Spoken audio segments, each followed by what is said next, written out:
Yeah, I mean, I think leading up to the challenge of playing those two games, I thought our prep was really good. I thought the guys were really focused. Both teams are really good, right? Milwaukee, we got to go to overtime to beat them, and then Green Bay obviously has been really good as well. So, anytime you can win on the road, I think we finished with a winning record on the road in this league. Like I said, all along we got 8 teams that are all got winning records, multiple teams, 20-win seasons. So it was a great trip. What do you think would ultimately be the difference for you guys against Green Bay this time around? We did some different things, right? When you play a team for the first time, especially them, their ability to stretch the defense. We only had a 1-day prep for those guys, really kind of a walkthrough, to be honest with you. That's never ideal. So I thought our game plan strategically was much better. Credit to Ben Asher and Mantoris Robinson. I really wanted to speed that game up. We didn't score that many points, but I think we kind of took them out of rhythm. And that was why we put a lot of pressure on those guys. But great environment out there. What Coach Wicks has done is tremendous. I actually saw their AD afterwards and told him he better get him a deal soon because he's going to be a hot topic. He did a great job constructing that roster in a very short period of time with the portal and rebuild it. So it was a hostile environment. Sure, it seems like your defense has really stepped up the last couple of weeks. Yeah, at times. At times to hold them to 59, that's a test to our guys. I mean, that's a testament to their desire to stop those guys, starting with the ball. Guys had each other's backs. If somebody got beat, we were rotating to the ball. I thought Brandon Rush gave us a heck of a game. It was good to see him, have a kind of a bounce back game. But we were very balanced. We had 5 guys in double figures, kind of how we want to play. And to hold them to 59, Dana, that's a good sign. I'm assuming you got a first round bye. I mean, I know there's still one game. Yeah, I mean, I can only go on what Rob and Jamie tell me. They say we can still, get second and as low as 5. So Wednesday's game is it's a huge game. We have to, take off today, but we have to have a good day of prep tomorrow and win that game. This time of year, you're playing for seeding. You're playing for some momentum. We're coming off of 2 wins. So we got to be ready to go and secure that 2 seed, which will then get us a home game the following Thursday. But as we know, nothing's given. I know on Friday morning you probably had a tough decision to make to bring Brandon off the bench. Just kind of what led into that and, just your conversation with him and how do you think he did off, especially off the bench yesterday? Yeah, I think there's so much made of with this generation about scoring, about starting, so much of basketball and really not just our level, but Power 5 and, just basketball in general. It's too blown out of proportion, starting and scoring the ball. To me, it's about, are you efficient? Do you mesh with your teammates? Do you make the right play? Are you a good teammate? That's what we really try to stress in our program, the we over me mentality. So Brandon didn't have a problem. I mean, we kind of met about it before we even left us, to be honest with you. And he just said, Coach, I'll do whatever we need to do to win. And it happened to work. Gabe gives us something nobody has in the league. I-Man gives us something nobody has in the league. So for us to not go big and dominate the glass and pinch up the floor and be really good protecting the paint would be crazy for us not to play him. And I'm really happy he got Freshman of the Week because he's stayed the course. Freshman year can be a roller coaster for all these kids. There's a lot of ups, there's a lot of downs.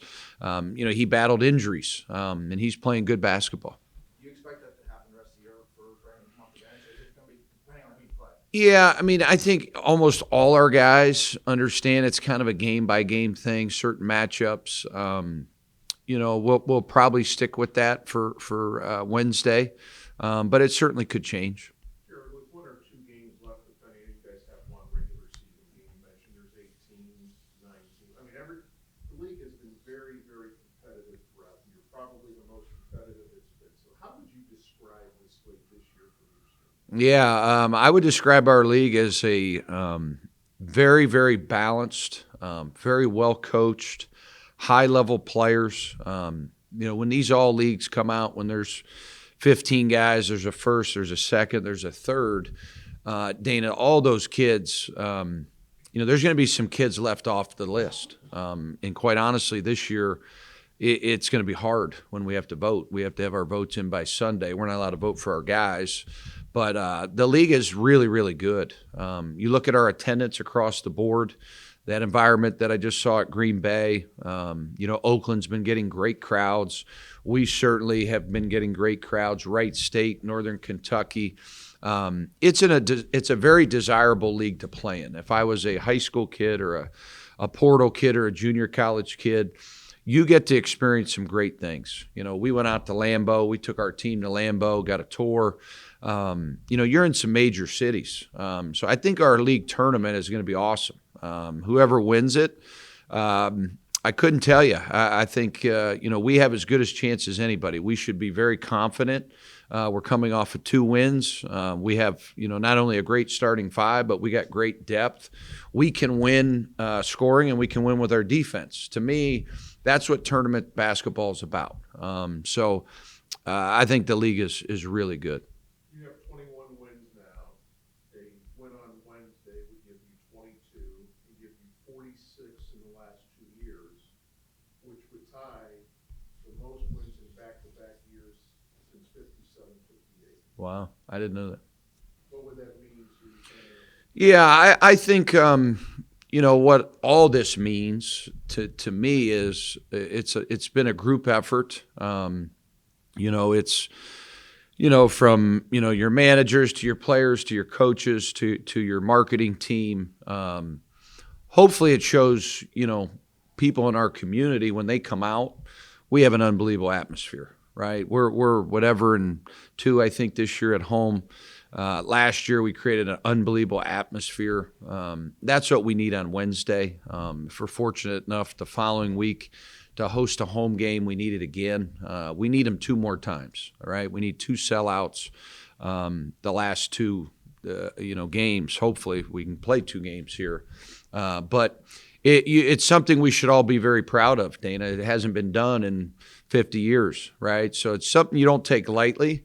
But as I told my wife, I got to go recruit Thursday, Friday, and a little bit on Saturday because you can't stop, right? The minute you start to really, stop working or think things are just going to happen for you, you got to make these things happen. When we got here, there was a lot of things that were not in place.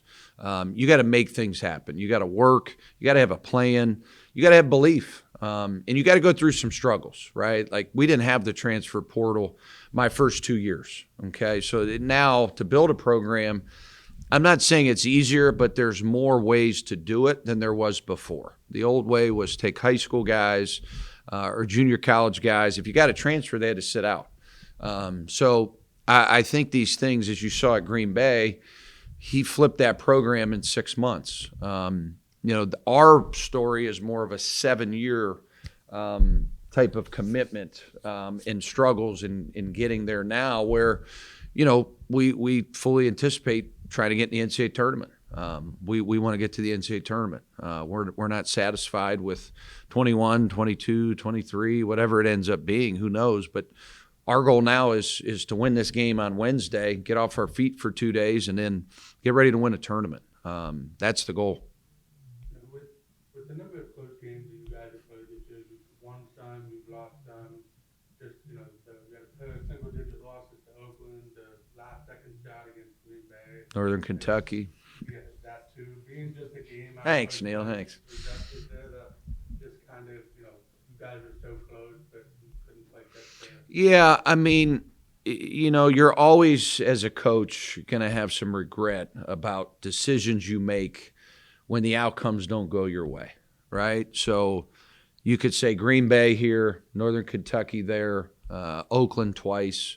But at the end of the day, we've won, some very, very tight games too, right? We've won 2 overtime games with Milwaukee. There's been a lot of games that, we've won that could have went the other way. So I think what it teaches you as a coach, you can never do enough situational basketball and your guys got to be prepared, right? At the end of the day, all we're here to do is provide them with some information, some coaching, whether that's a sideline out, a full court play, how we're defending this. Our kids, I give them unbelievable amount of credit. We brought in 11 new players. We only had 3 returning guys, okay? Brandon Rush and John and Tommy Friday. That's it. You know, if you'd have said, hey, you're 13-7, you got 21 wins with 11 new players, you certainly would give your guys an A+. So I'm beyond grateful for the guys we were able to get here, Neil. But, you know, could have we won a few more games? Absolutely. But that being said, I think we're in a pretty good place. Good mental space. We're playing a lot of guys. Nobody's really breaking down, you know, on minutes. So hopefully if we do get in those close games now, we're ready to go.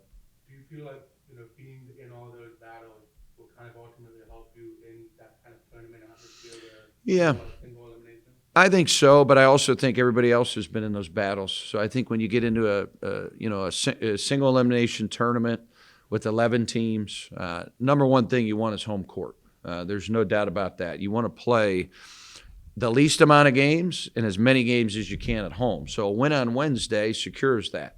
That's why this game's really important. Instead of having to win 4, or really it would have to be 3, and you don't have to go on the road, you now are in a 3-game tournament, and the first one's at home. But that being said, I do think this is the year where you'll see an upset. There's only been one. That was Milwaukee years ago at Wright State. Pretty much the home teams have all went to the semis. This year, I don't think there's any guarantee of that. I think it helps you because it's a home game, your home court, but they're all going to be battles. Do you have to go over with the guys the level of importance with Detroit on Wednesday? You know, obviously Detroit struggled this year. Were they well aware of like what's at stake, you know, in terms of home and what side of that bracket you fall on? Yeah, I think, Ryan, this time you have to tell them. You know, you've got to lay everything out. You got to have a clear vision on where you're trying to go. You only do have one regular season game, you know, so they'll be told that tomorrow in the meeting. And I've seen a few of the guys already today. Saw a couple of them walking outside, which I can't wait to get out there. It's a beautiful day. Hopefully you guys get to enjoy it too. But yeah, I think they know. Sundance had the green suit coat. Patino was an all white. Tomorrow night, would you wear something for the final home game? No, Dana, you know, that's not really my style. You know, I'm kind of a throwback type of coach, but, you know, I was in the Big East and saw Coach Patino up close at Louisville with that same suit on. I got a chuckle out of that. And, you know, Sundance likes to wear some of those outfits that fits who he is.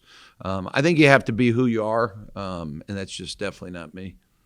Any update on Jalen? Jalen is out for the year with the foot injury. You know, just kind of a devastating blow, Austin, to be honest with you, young man that, you know, he was giving us great minutes, playing really, really hard.